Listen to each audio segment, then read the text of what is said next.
Have you ever thought about how a policy, one with really good intentions, can somehow end up creating unfair disadvantages for certain people? Yeah, it happens way more than you'd think. But what if there was a way to look ahead? A systematic way to check our blind spots and actually build fairness right into our plans from the very start? Well, there is. And it's a way of thinking that can make a huge difference. So let's dive in and see what it's all about. Okay, so this right here, this is the goal. This is what we're aiming for. Just imagine a society where every single person gets a fair shot at a healthy life, where the circumstances you're born into don't decide your health for you. It's a really powerful vision, right? A beautiful idea for sure. But the tough reality is, that's just not the world we live in right now. There's a pretty big gap between that ideal and where we actually are today. And this gap, it's not just some abstract concept. It has real, tangible, and honestly devastating consequences. I mean, look at this.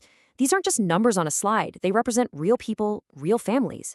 We're talking about reduced life expectancy. That's years of life literally stolen. Increased infant mortality, which is just the most heartbreaking loss. These are the very real cost of inequity, and they affect everything from our mental health to whether we can put food on the table. So why does this gap even exist? How do we keep getting it wrong, even when we're trying to do the right thing? Well, a lot of the time, it actually boils down to a fundamental mix-up between two very important but very different ideas. And this right here, this is so crucial. Okay, so on one side, you have equality. That's giving everyone the exact same thing. It kind of assumes we're all starting from the same line. But equity is smarter. It recognizes that, hey, people start from different places. So it's about giving people the specific support they need to have a fair chance. It's not about equal treatment, it's about equal opportunity. And that leads us straight to the official definition from the World Health Organization. The keywords here are avoidable and remediable. So health equity isn't about some impossible goal of making sure everyone has the exact same health. It's about getting rid of the barriers and the unfair differences that we as a society actually have the power to fix. And this is the million-dollar question, isn't it? Because good intentions just aren't enough. Okay, think about it like this. A city plans a new express bus route. Sounds great. It'll speed up commutes. But what if that new route gets rid of local stops in a low-income neighborhood? All of a sudden, seniors or folks with mobility issues are cut off from their grocery store or their doctor. That well-meaning plan just created a brand new, harmful barrier. So we can't just wait for the damage to be done and then try to fix it. We have to get out ahead of it. We need to be proactive. It's like we need a tool that's kind of like a special pair of glasses, one that helps us see these potential impacts on all kinds of different groups before we lock in a decision. And that's where our hero comes in. Let me introduce you to the Health Equity Impact Assessment, or HEIA for short. This is the practical, hands-on tool that's designed to turn that big, abstract goal of equity into a real, concrete process. So what does an HEIA actually do? Well, think of it as having a few jobs at once. First, it's a detective, sniffing out those unintended consequences. It's also a guide, pointing out ways to make policies better. But maybe most importantly, its big goal is to weave this way of thinking right into an organization's DNA, so that thinking about equity becomes a reflex, not an afterthought. It even keeps a record of how decisions were made, so we can learn from it down the road.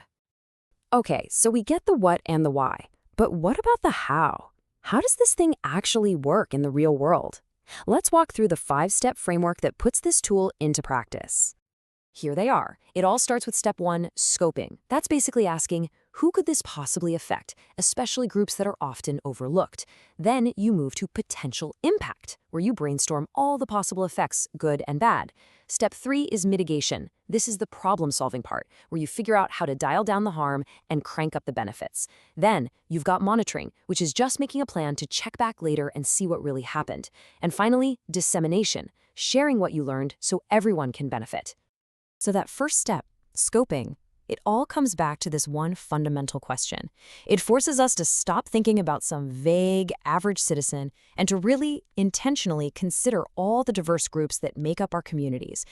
People like seniors or newcomers or people living in rural areas. It's about asking, who else, right from the get-go. And then you get to step 3, mitigation. The whole idea here is to get to the root cause of the problem. It's about so much more than just slapping a Band-Aid on something. It's asking, are we actually digging deep to find a real, lasting solution? Or are we just trimming the weeds instead of pulling them out? And what's really cool is that this tool is flexible. It's not some huge one-size-fits-all burden. For most policies, a rapid assessment using data that's already out there is totally fine. But for really big, complex projects, you can scale it up to a comprehensive one that involves deep research and talking to the community. It adapts to whatever you're working on. So, when you put all these pieces together, the steps, the guiding questions, this flexible approach, what's the end game? Where is this all supposed to lead?